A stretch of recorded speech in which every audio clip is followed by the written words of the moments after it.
হুর মানে কি? যে সমস্ত নারীকে আল্লাহ তাআলা জান্নাতে সৃষ্টি করেছেন তাদেরকে বলা হয় হুর।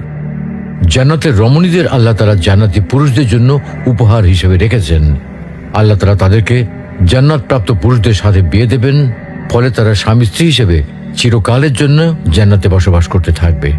মহান আল্লাহ বলেন, كذلك وزوجناهم بحور عين। আর আমি তাদেরকে বড় চোখ বিশিষ্ট হুরদের সাথে বিয়ে দেব।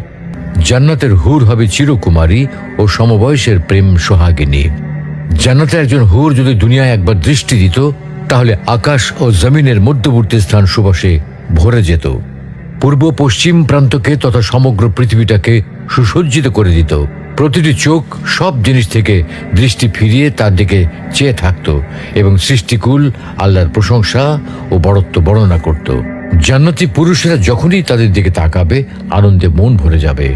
যখন কথা বলবে, ছন্দময় মিষ্টি কথা দ্বারা হৃদয় ভরে দেবে। জান্নাতের রুম সমূহে যখন তারা ঘোরাফেরা করবে, তখন তাদের আলোতে রুমগুলো আলোময় হয়ে যাবে।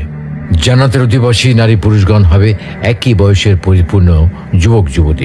জান্নাতের হুর যখন তার স্বামীর চেহারার দিকে তাকাবে, তখন তার হাসিতে জান্নাত আলোময় হয়ে উঠবে। যখন তারা স্বামীর সঙ্গে কথা বলবে, তখন কতই না সুন্দর হবে সেই কথোপকথন।